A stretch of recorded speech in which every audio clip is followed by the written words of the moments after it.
Robin Adams from Norfolk Island. I'm the Minister for Health, and I'm the Minister who had the audacity to issue a licence for growing medicinal cannabis on Norfolk Island. Good on Had the law in place. It's been in place since 1998. It was put in place principally for the growing of hemp. It was proposed to have a hemp industry, and so our dangerous drugs legislation was changed with the Commonwealth's blessing, and that legislation dovetailed perfectly for me to issue the licence for medicinal cannabis to be grown on Norfolk Island, because the way our law is couched, it's not restricted to low THC. It was low THC and any other cannabis, and so it was issued after a month's soul searching through our legal department, who used the Canadian structure to structure the conditional licence that we put in place for Tascan. And I have no doubts in my mind that it was the right thing to do. Minister for Health, it's a no-brainer. It's about health, people's health, compassion, caring for people, and Thank you.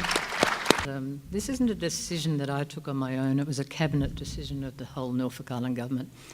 And after the Commonwealth, through the Office of the Administrator, had cancelled the licence 2 weeks after it was given, the government held a public meeting to get the feel of the community as to whether or not they wanted us to, and me myself as Minister for Health, to continue to push for this to become a reality for Norfolk Island. And we filled our public hall, and there wasn't any doubt in my mind that the community was right behind it, because they can see it's many-faceted, the benefits for Norfolk Island in this. We're remote, tiny little island in the middle of the Pacific Ocean. We have a dream to be the centre for health and well-being in the Pacific Ocean. And what ties in beautifully with that is the growing of the product, the medicinal cannabis, from start to finish, and the creation of the products from the medicinal cannabis. And then people come to Norfolk Island in order to receive their treatments. To me, that just seems a wonderful way to go. In your particular case with the Norfolk Island, because it is obviously the most potent example that we have, pharmaceutical industries and companies, the decision was a very quick one, revoking what was in place. That came from the federal government. It was very swift. Do you think there was any pressure there? I wouldn't like to answer that. What came through quite clearly was that the Australian government did not support Norfolk Island at that point in time growing medicinal cannabis. And what reasons were you given? No reason around that, but there were other reasons. And of course, we've got this 61 single convention of the UN, the need for, correct me here, Mal, if I'm off track here, an Office of Medicinal Cannabis. Yep.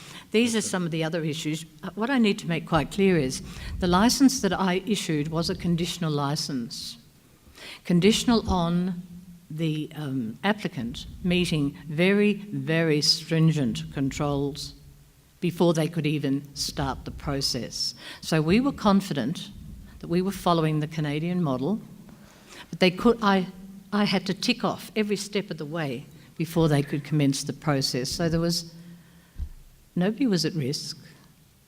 We were quite clear that we were following proper process. And it's unfortunate, but I've put that behind me. I'm a positive person. I'm absolutely dedicated to this cause, as is the Cabinet behind me. And we'll see where we go. Listening to Mara this morning, it was like hearing myself think when she talked about not just medicinal cannabis, but she was talking about putting rosemary and putting other natural products with it. I believe that cannabis is nature's true gift to humanity. True gift to humanity.